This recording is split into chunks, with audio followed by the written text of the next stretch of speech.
Yo, what is good, everybody? This is your boy Chosen Banks, and welcome back to the channel. Now, this video is dedicated to a channel that I watch a lot when it came to, well, not when it came to, because I started the raw food diet before I even saw this channel. YouTube kind of recommended it for me. But upon watching her videos, I feel like this is for all the skeptical people out there that haven't viewed her channel or probably viewed her channel before. But you probably be questioning, like, what type of food do I feed my dog? What type of meat should I not feed my dog? Is that, like, she provide enough information where you don't even have to read a book or read a blog about it, you know what I'm saying? So this video is dedicated to her.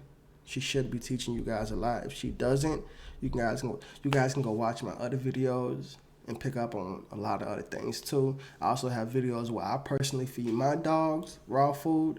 So I want to be asking you guys to do anything that I don't do. You know what I'm saying? But I'm not going to do a lot of talking in this video. If you guys haven't liked or subscribed yet, if you guys haven't liked or subscribed yet, please hit that like and subscribe button and drop a comment if you guys find this video dope. Animal proteins and animal parts. While there are a plethora of animal proteins and animal parts you can feed to your raw-fed pet, there are a few options out there that you should avoid. And in this video, I'm going to be going over 3 main protein sources that you should avoid adding into your pet's diet, as well as a bonus species that's a bit controversial. So stick around until the end. Number 1, carnivore meat. There are many reasons why carnivore meat shouldn't be fed to other carnivores. To start out, let's look at what carnivores eat in the wild. Big cats, like leopards, prey on animals like antelope and rabbits, and wild wolves prey on animals like deer and bison. What these prey animals have in common is the fact that they're herbivores, or plant-eating animals. Herbivores tend to be weaker than the carnivore and therefore easier to hunt.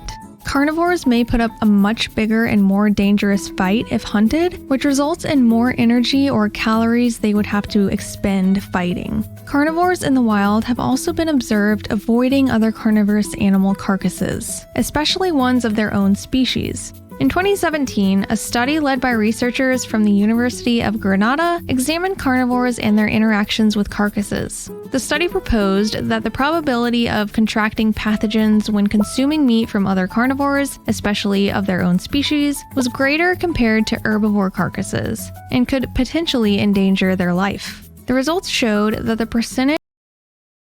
Like I said, she does provide a lot of information for you guys, so if she's talking too fast, please pull out a notebook and write down what you can, write down what you can. You know what I'm saying? Understand. If you don't understand something, you know what I'm saying, circle it, go to the internet, Google it, you know what I'm saying, figure out what it means.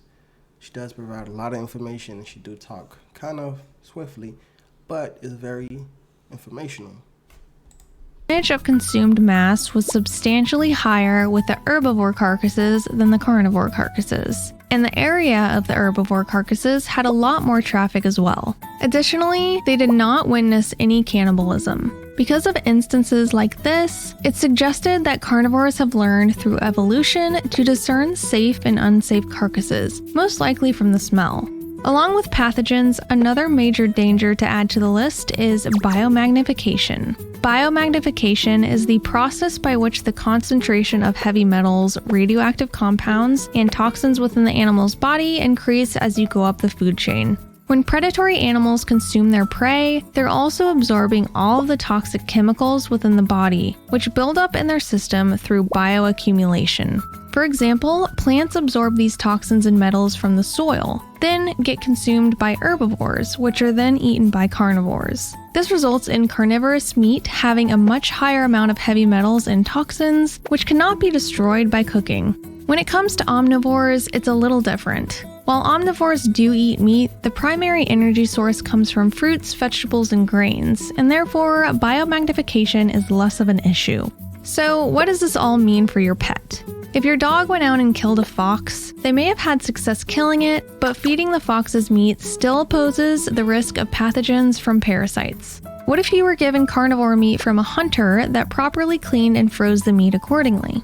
The danger of feeding meat that's riddled with heavy metals and toxins is still there. Because of these numerous risks, carnivore meat is just better avoided.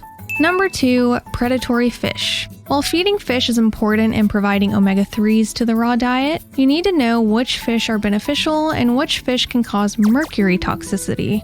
High mercury exposure can harm the brain, heart, kidneys, lungs, and immune system. While most fish contain mercury, they also contain selenium. Studies Yes, very true, very true. Please do your research on what type of fish you should be feeding your dog, and especially I think that she probably cover it later on in the video, but so far she haven't covered it yet. The body parts, even if you feed your dog just a cow, you know what I'm saying, you shouldn't be feeding your dog every part of the cow and think it's okay. You know what I'm saying? There's certain parts of the cow that is okay to feed.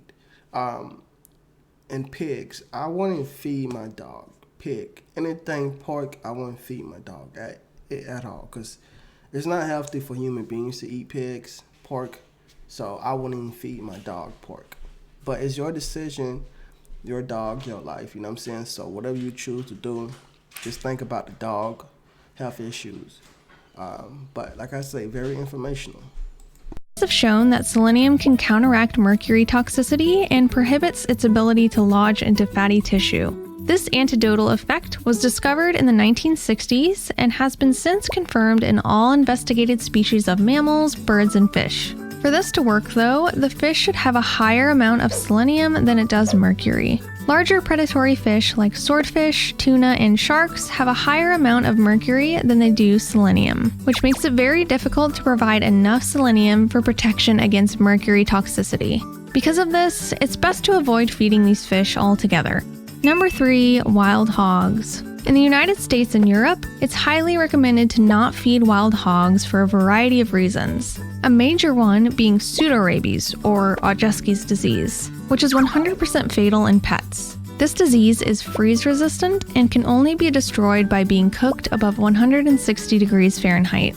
It's important to note that this is not something you have to worry about in commercially raised pigs in the United States. However, because of the European free trade market, there may be some concern with feeding commercial hogs in this region. The only exception would be knowing how the hogs were fed and raised, and if they've been tested and confirmed negative for the virus. Another reason wild hog meat shouldn't be fed is trichinella, which is a parasite found in swine. Trichinellosis, the disease caused by trichinella, used to be more common in domestic pigs. However, infection nowadays is relatively rare in the US. While this is still prevalent in wild hogs, USDA-inspected pork that is designated for human consumption is safe to feed.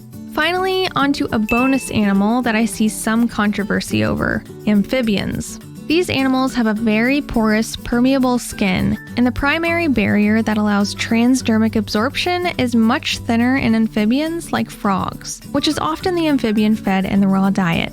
While mammal skin is often 10 to 20 cell layers thick, frogs commonly have only 1 or 2 cell layers. Therefore, studies have shown that chemical absorption in frogs is much higher. Because of this, it's likely that chemicals, toxins, and parasites in the water the frog lived in are also within their skin.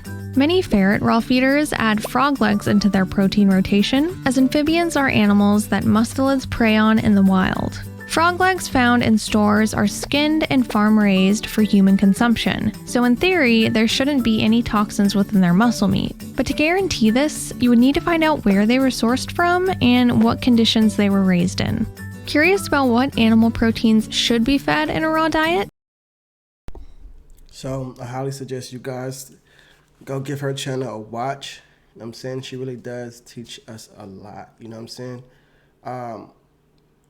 But if you guys want to go watch her other videos, I'll tell you basically the best raw meats. You know what I'm saying? You should feed your dog lambs, beef. I would avoid pork. You know what I'm saying? Some type of fish, not every type of fish, some type of fish.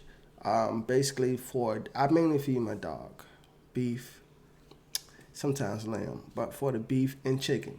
So I feed my dogs beef heart, beef kidney, chicken heart, chicken kidney, chicken drumsticks, ground beef.